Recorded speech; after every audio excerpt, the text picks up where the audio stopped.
세상을 살아가면서 어떤 문제 앞에서 결단을 내릴 때 다양한 형태의 결단이 있을 수 있습니다. 물론 가장 이상적인 형태는 최선의 결과를 얻기 위한 겁니다. 누구나 뭔가를 결정을 할 때에는 이 결정을 통해서 나에게 유익이 있기를 바랍니다. 어떤 사람이 내가 뭔가를 결정했을 때 미래에 부정적인 결과를 얻기를 바라겠습니까?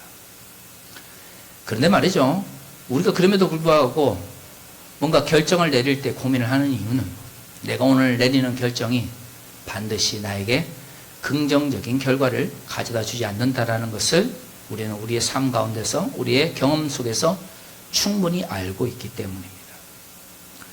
그래서 어떤 경우는 최선의 결과를 얻기 위해서가 아니라 어쩔 수 없이 최악의 결과를 피하기 위해서 결정을 내려야 할 때도 있습니다. 성경은 어떨까요? 성경에 등장하는 모든 인물들은 언제나 최선의 결과를 얻기 위해서 결단을 내렸을까요? 구약에 하나님의 말씀 또는 하나님의 뜻이 없는 게 아니잖아요. 분명히 모세오경을 통해서 이것은 하나님의 뜻이고 저것은 하나님의 뜻이 아니다라고 이야기를 합니다. 그럼에도 불구하고 사람들, 특히 구약의 이스라엘 사람들이 왜 결정을 내릴 때 망설일까요? 그게 하나님의 뜻이라고 모세오경에서 이야기를 했지만 그 결정을 하면 나에게 부정적인 혹은 불이익이 미치기 때문이에요. 상식적으로 생각해 보십시오. 예수를 믿는 사람을 믿지 않는 사람이나 구약식으로 말하면 여호와를 믿는 사람을 믿지 않는 사람이나 아니면 하나님의 백성이거나 아니거나 일반적으로 내가 이 결정을 내렸을 때 나에게 큰 유익이 돌아온다고 그러면 뭔가 결정을 낼 때 고민하지 않습니다. 왜 사기꾼들의 말에 쉽게 동요가 되겠어요? 사기꾼들은 분명히 자기 자신에게 자신의 이익을 위해서 이야기를 하는 것에도 불구하고 마치 상대의 이익을 위해서 이야기하는 것처럼 말을 하기 때문이에요. 그러면 그걸 듣는 사람 입장에서는 어때요? 와, 이게 나에게 당장 큰 이익이 되나 보다 라고 생각을 하니까 검증도 하지 않고 그냥 맹목적으로 믿다가 사기를 당하는 겁니다. 사람은 기본적으로 나에게 유익이 되는 행동, 나에게 유익이 되는 것이다 그러면 쉽게 결정을 내립니다. 왜 쉽게 결정을 못 내리죠?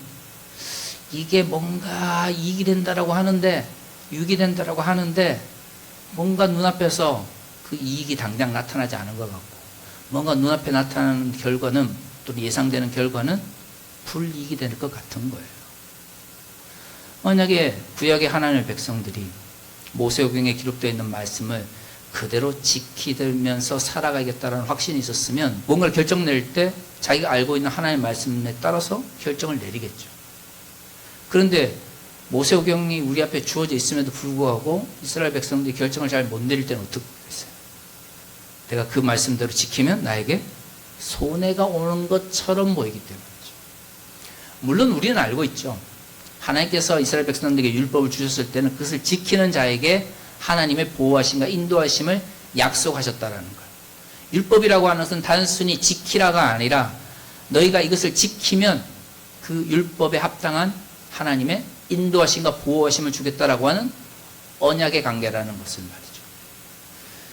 진짜 믿음은 율법을 딱 보면서 율법을 지킨다 안 지킨다가 아니라 그 율법 속에 담겨져 있는 하나님의 언약을 볼 수 있는 눈을 이야기합니다. 그러니까 구약의 사람들, 즉 구약 시대의 특히 신정일치 국가 속의 사람들은 하나님의 말씀을 지키는 사람과 지키지 않는 사람으로 나눠지게 되는데, 지킨다라고 하는 것은 곧 뭘 의미하는 것이죠? 하나님의 말씀 속에 담겨져 있는 언약을 믿는다는 걸 의미하는 겁니다. 그런데 때로는 그 언약이라고 하는 것이 사람들의 이해관계에 따라서 다르게 보이는 거예요. 오늘 우리가 읽은 본문의 말씀은 르호보암 왕이 정치를 잘못해가지고 왕국이 두 개로 나누어지는 그 사건을 기록하고 있습니다. 르호보암이 솔로몬 시대에 과중한 건축, 그 건축에 백성들을 동원했던 것을 넘겨받게 됩니다. 사실 솔로몬 시대에 가장 좋지 못했던 악습 중에 하나가 이제 막 통일 왕국을 이루어서 신정 일치 국가를 통치했던 솔로몬의 입장에서는 주변 국가들에게 우리 이스라엘이 얼마나 힘이 세고 이스라엘이 얼마나 풍요로운지를 과시해야 되는 정치적인 책임이 있었습니다. 그러다 보니까 그것을 드러내기 좋은 가장 좋은 방식은 뭐였겠어요? 성을 짓는다든가 아니면 다양한 형태의 건축물을 조성하는 것이었습니다.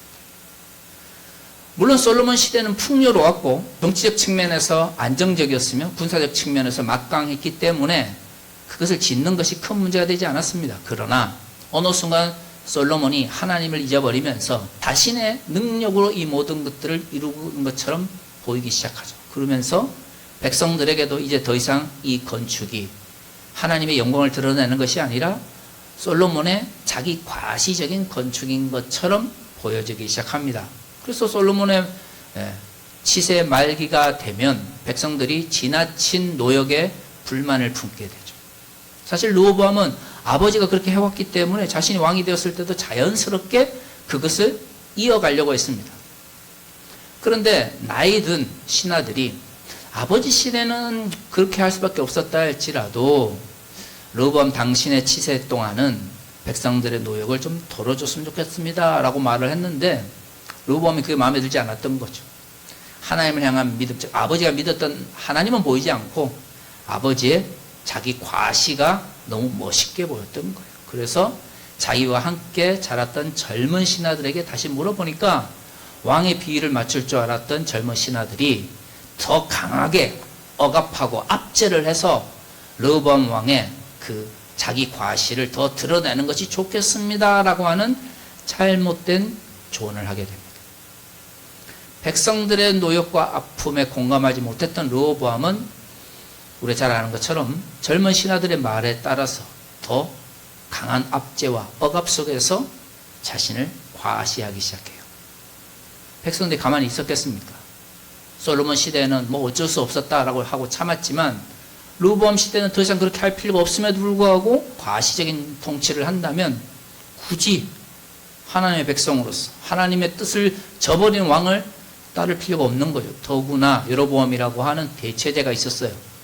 우리는 여로보암을 무조건 악하게 보지만 여로보암이 북이스라엘을 세웠을 때도 하나님의 명령, 하나님의 약속이 있었습니다. 북이스라엘이라고 그래가지고 하나님을 저버린 상태에서 하나님께서 적대적인 관계 속에서 나라를 세운 게 아니었어요. 그리고 오늘 본문의 말씀은 이 여로보암이 막 나라를 세워서 르호보암과 적대적 관계 있을 때 르호보암이 나라가 쪼개지는 것을 용납하지 못하고 전쟁을 통해서라도 북이스라엘을 다시금 남유다에 복속시키려고 했던 바로 그 위기의 순간에 어떤 사건이 있었는지를 기록하고 있는 것이죠. 르호보암은 나라가 자신의 시대에 두 개로 나눠지는 것을 원치 않았습니다. 하지만 이미 많은 백성들이 르호보암을 쫓아 북이스라엘을 만들었기 때문에 이것을 하나로 만들려면 전쟁을 해야 했던 거죠. 물론 만약에 북이스라엘과 남유다가 서로 다른 민족이었다면, 아니 차라리 사사시대처럼 12지파로 나눠져 있었던 부족국가였다면 좀 다를 수 있어요. 다윗에 의해서 하나의 민족이라고 하는, 즉 야훼 하나님을 섬기는 민족의식을 가졌던 이들 입장에서는 이것은 우리의 한국전쟁처럼 내전의 형식을 띨 수밖에 없었던 거죠. 오늘 우리가 읽은 본문의 말씀을 보면 르호보암이 유다와 베냐민 족속을 모았어요. 그런데 이 두 족속을 모았는데도 용사가 18만 명이었습니다. 가나안 땅 초기에 정착했을 때 보면 베냐민 족속은 우리가 생각하는 만큼 그렇게 많지가 않았습니다. 그러니까 여기서 말하는 18만 명은 대부분 유다 족속들로 구성되어 있었던 군인들이었을 거예요. 한 부족 국가로부터 출발해서 강력한 형태의 민족 국가로 나아가면서도 여전히 유다 지파라고 하는 그 부족 정신을 가지고 있었는데다가 인구도 어떻게 해요? 많아요. 이에 반해서 나머지 10지파로 구성되는 북이스라엘은 하나의 민족의식을 가지고 있었지만 여전히 이들은 다윗과 솔로몬으로 이해되어지는 통일국가에 소속되어 있는 백성이라고 하는 의식을 가지고 있었죠. 지파적 측면에서는 거슬러 올라가면 하나의 민족이 아니라 뭡니까? 10지파로 10부족으로 나눠져 있던 이들이었습니다. 전쟁을 했으면 어땠을까요? 강인한 민족 정체성, 그리고 18만 명이라고 하는 어마어마한 군인들, 그리고 가장 하나님의 섬김, 하나님으로부터 선택받았다고 하는 다윗과 솔로몬이라고 하는 정체성, 그죠? 그의 아들이라고 하는 이 정체성을 가진 유다가 아마 전쟁이라고 하는 측면에서는 더 유리했을 수 있습니다. 하지만 나라가 하나가 되는 대신 어떤 비극이 있을까요? 내전이 생겼겠죠. 남북에 비극이 있을 겁니다. 나라 하나 만들기 위해서 전쟁할 수 있지, 아마 우리나라 사람들은 그런 말 못할 겁니다. 그죠? 우리는 6.25가 한국 전쟁이 3년이 넘는 전쟁 동안 얼마나 많은 비극이, 그리고 전쟁이 끝나고 지금 수십 년이 지나고 나서 남북이 어떤 상처와 아픔을 안고 살아가는지를 알고 있습니다. 설사 르호보암에 의해서 이 18만 명으로 되는 군인들에 의해서 북이스라엘을 종속시켰다 할지라도 사실 그 내부에서는 이 전쟁으로 인하여, 내전으로 인하여 백성들이 큰 상처를 안고 살아갔을 거예요. 껍데기는 모르겠습니다. 군사적으로 하나의 나라였을지 모르겠지만 내전을 경험한 나라에서 아마도 내부적으로는 한 민족이 되지 못했을 거예요. 미국도 남북 전쟁하고 나서 지금도 맨날 남쪽, 사실은 동부 쪽하고 남부 쪽하고 싸운 건데, 지금도 미국 사람들 이야기 들어보면 동부 쪽 사람들이 이야기하는 미국하고 남부 쪽 사람들이 이야기하는 미국이 너무 다르잖아요. 전쟁, 특히 내전을 경험한 나라는 외형적으로는 하나인 것처럼 보일 수 있지만 그 전쟁이 주는 비극 때문에 하나 되기가 굉장히 쉽지가 않습니다. 하나님께서 그걸 아셨어요. 그래서 오늘 본문을 보면 스미야라고 하는 여호와의 사자를 보내서 전쟁하지 마라 라고 막죠. 르호보암이 그렇게 좋은 왕이 아니었지만 그럼에도 불구하고 그가 솔로몬의 정통성, 적자로서 왕이 되었다는 걸 알 수가 있는 건, 여호와의 사자가 전쟁을 말렸을 때 욕심을 부리지 않고 어떻게 했을까요? 전쟁을 멈춥니다. 결과적으로는 그래서 북이스라엘과 남유다로 나눠지게 되고요. 이후에 솔로몬과 다윗이라고 하는 이러한 한 민족으로서의 정체성이 이후에 점점 약해지거든요. 그러면서 남유다와 북이스라엘이 어쩔 수 없이 이제는 내전이 아니라 국가와 국가 사이의 전쟁처럼 변하게 되죠. 이때는 전쟁을 피했지만 이후에는 또다시 전쟁을 하게 됩니다. 너무 우리나라하고 비슷하지 않습니까? 네, 휴전하고 나서 한국 전쟁 자체는 내전이잖아요. 한 민족 간의 비극인데, 이제 만약에 남과 북이 진짜 극단적인 경우 전쟁을 한다 그러면 이제는 더 이상 청년 세대는 한 민족이라고 하는 의식을 가지기가 쉽지 않을 거예요. 가만히 생각해 보면 하나님께서 그냥 초월적으로 딱 역사하셔가지고 그냥 하나의 통일 왕국을 만들어 주시면 되는데, 오늘 우리가 읽은 본문을 보면 나라가 분단이 되고 이후에는 북이스라엘과 남유다가 전쟁을 하게 되는 극단적인 상황에 처해야 됩니다. 알면도 불구하고 하나님께서 오늘 선지자들 보내서 전쟁을 막으시는 거죠. 어떻게 보면 오늘의 선택은 최선의 선택이라기보다는 민족의 내전이라고 하는 최악을 피하기 위한 차악의 선택에 더 가깝습니다. 우리는 하나님의 선택이라고 하면 어떤 생각을 하냐면, 우리는 보통 하나님께서 우리에게 뭔가 결정을 내리게 하신다 그러면 하나님의 뜻대로 뭔가 결정을 내리면 모든 미래의 결과가 나에게 뭐예요? 최고나 아니면 최선으로 다가올 거라고 생각을 해요. 우리 솔직히 생각해 봅시다. 왜 그토록 우리가 하나님의 뭔가 결정 낼 때 하나님의 뜻을 강구합니까? 하나님 뜻대로 뭔가 결정하면 쉽게 해결될 것처럼 보이기 때문에 하나님께 하나님 뜻을 강구하지 않나요? 때로는 오늘의 본문의 이야기처럼 때로는 최악의 결과를 피하기 위해서 차악의 결과를 내리시기도 하죠. 하나님의 능력이 없어서 그러실까요? 그렇지 않습니다. 그게 하나님께서 당신의 백성을 부르시고 지금까지 인도하신 방식이에요. 우리는 로봇가 아니잖아요. 우리는 인형이 아니에요. 하나님께서 원하시는 것은 우리의 자유의지로 하나님께 나와 하나님을 섬기기를 바라는 겁니다. 물론 인간은 기본적으로 죄성을 가지고 태어나기 때문에 우리 스스로는 하나님께 나아갈 수 없습니다. 그래서 우리를 어떻게 해요? 부르신 거죠. 그것까지는 아구스티네스의 말이 맞아요. 그런데 우리가 기억해야 되는 것은 부름을 받은 이후의 삶이에요. 나는 너무 싫고 그냥 세상대로 살고 싶은데 하나님께서 어쩔 수 없이 쭉쭉쭉 끌고 가는 삶이 하나님께 붙잡힌 삶이라고 생각해요. 저는 이게 과거에 소위 그 부흥사라고 하시는 분들, 요즘도 TV에 나와서 하나님의 인도하심이라는 명목으로 간증하는 사람들이 한국교회에 남긴 정말 좋지 못한 문화라고 생각을 하거든요. 성경 어디에 나는 끊임없이 구원을 받은 이유도, 부름을 받은 이유도 끊임없이 세상에 나가서 내 멋대로 살고 싶은데 하나님께서 나를 그냥 무조건 쳐서 억지로 끌고 가는 것을 보면서 하나님의 영광이라고 말하는 게 어디 있던가요? 바울요? 바울 그렇습니다. 예수를 핍박하던 사람이었어요. 교회를 핍박하던 사람이었어요. 그랬어요. 구원을 받고 나서 이후에 바울이 끊임없이 나는 그저 옛날 유대인 사울이었던 삶을 살아가고 싶어 이렇게 말하는 본문 보신 적 있습니까? 인간의 연약함 때문에 하나님 뜻을 쫓아가지 못하는 나약한 인간으로서 자신을 고백하는 모습은 있어도 나는 바울보다는 유대인 사울이 되고 싶어 하면서 고백하는 경우는 없습니다.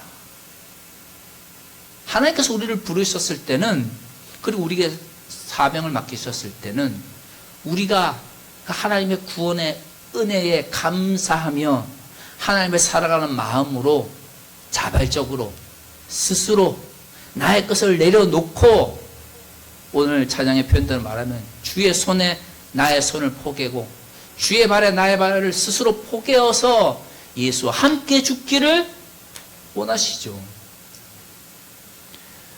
근데 한국에서 정말 너무 답답한 게 그런 거예요. 위계적 구조에 의해서, 두려움에 의해서 억지로 하나님의 뜻을 쫓아가기를 바라는 사람으로 자꾸 만들어버려요. 그게 성숙한 신앙의 모습인가요? 여러분, 우리가 우리의 자녀들과 우리의 청년들, 그리고 다음 세대를 교육할 때 정말 바라는 것이 그들이 나는 세상대로 살고 싶은데 그냥 하나님께서 쭉쭉 억지로 끌고 가셔서 어쩔 수 없이 끌려가는 삶을 여러분 원하십니까? 아니면 그들 스스로가 예수의 십자가의 구원을 바라보며 하나님께서 우리의 삶을 인도하시는 사랑을 느끼면서 그들 스스로가 그들의 삶을, 그들의 미래를 하나님의 뜻을 위하여 사용하기를 바라십니다. 그러면 우리가 원하는 모습만큼 하나님께서도 우리에게 스스로 자발적으로, 그리고 예수 그리스도의 십자가와 사랑 때문에 움직이기를 바라시지 않겠습니까? 그러기 위해서는 하나님의 선택과 하나님의 인도하심이라고 하는 건 다양하다라고 하는 인정을 해야 돼요. 인간이 볼 때 너무나 작아 보이는 생명 하나하나의 삶과 죽음도 하나님의 계획 안에 있다면, 당신은 독생자를 땅에 보내셔가지고 그분을 죽게 하셔서 그분을 부활케 하셔서 그분을 우리의 주로 허락하신 그분께서, 당신을 아버지라고 부를 수 있게 하신 그분께서 여러분들을 향해서는 얼마나 크고 위대한 계획을 가지고 계시겠어요. 그러면 우리가 정말로 그 하나님의 소명과 사명에 감사한다면 우리 스스로가 그 사명과 소명에 감사함으로써 하나님께 스스로 자발적으로 자율적으로 나아가는 그리스도인을 원하지 않으시겠습니까? 저는 우리 하나님의 교회가 그런 성숙한 그리스도인을 꿈꿔야 한다고 생각을 합니다. 제가 말하고 싶은 것은 성숙된 신앙이란 죄성이 있으니까 어쩔 수 없다가 아니라 최소한 그래 하나님께 자발적으로 자율적으로 나아가기 위해서 한번 싸워봐야지 라고 하는 결단을 내릴 수는 있잖아요. 싸우다가 연약해서 부족해서 쓰러지는 것, 그거야 어쩔 수 없죠. 그건 나의 믿음의 한계이자 나의 연약함인 걸 어떻게 하겠습니까? 그런데 지금까지 한국 교회는 그렇게 싸우고자 결정 내리는 것에 대해서도 이야기하지 않았어요. 그냥 죄성에 머물러 있어. 넌 연약한 인간이야. 그냥 죄성에 머물러 있어. 이렇게 가르쳤어요. 성경 어디에 그런 게 있습니까? 아니 목사님, 그냥 나 자신과 싸우다 보면 하나님께 언제 영광을 돌려드리나요? 여러분, 바울의 서신들 중에서 참 재밌는 서신들이 많은데 그 중에서 고난받고 있는 교회를 향해서 바울이 가장 잘 쓰는 말이 뭐냐면, 너희가 고난 가운데서도 믿음을 지켰다. 그것이 하나님께 뭘 한다고요? 영광을 돌린다라고 표현이 있습니다.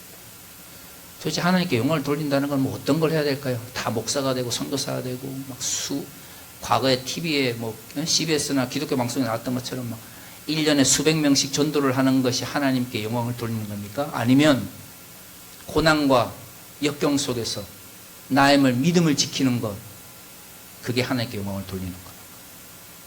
하나님은 우리의 삶 가운데서 고난 속에서 역경 속에서도 믿음을 그저 지키고 있는 것만으로도 얼마든지 영광을 받으신다라고 말하고 있지 않습니까? 근데 왜 우리는 자꾸 하나님의 영광이라고 하는 걸 자꾸 업적으로 눈에 보이는 것만으로 뭔가 다른 사람들에게 자랑할 수 있는 것만으로 자꾸 제한하나요? 왜 고난 가운데서 어려움 속에서 믿음을 지킨 그 위대한 신앙은 하나님께 영광을 돌리는 것으로 보지 못하고 있습니다. 그게 우리가 하나님을 바라보는 믿음의 한계일 수도 있어요. 사랑하는 성도 여러분, 하나님은 우리의 삶을 다양한 방식으로 인도하십니다. 다른 사람에게 인도하셨던 방식이 나에게는 적용이 안 될 수 있습니다. 때로는 나에게 적용되었던 방식이 다른 사람에게는 적용이 안 될 수도 있습니다. 어떤 이들에게는 많은 업적을 남기는 것으로 하나님께서 영광 받으실 수도 있지만 대부분의 경우는 이 세상 속에서 하나님의 뜻이 이루어지지 않은 이 세상 속에서 하나님의 영광을 위해서 치열하게 살아가면서 고난과 역경 속에서 믿음을 지키는 것만으로도 하나님께서 기뻐하시고 영광을 받으신다라고 하는 가르침, 성경에 너무나 많이 있습니다. 무엇이 진정 하나님께 영광을 돌려드리는 삶인가요? 성경이 말하고 있는 삶의 가치를 다시 한번 돌아볼 수 있는 한 주가 되었으면 좋겠습니다. 다시 기도하겠습니다.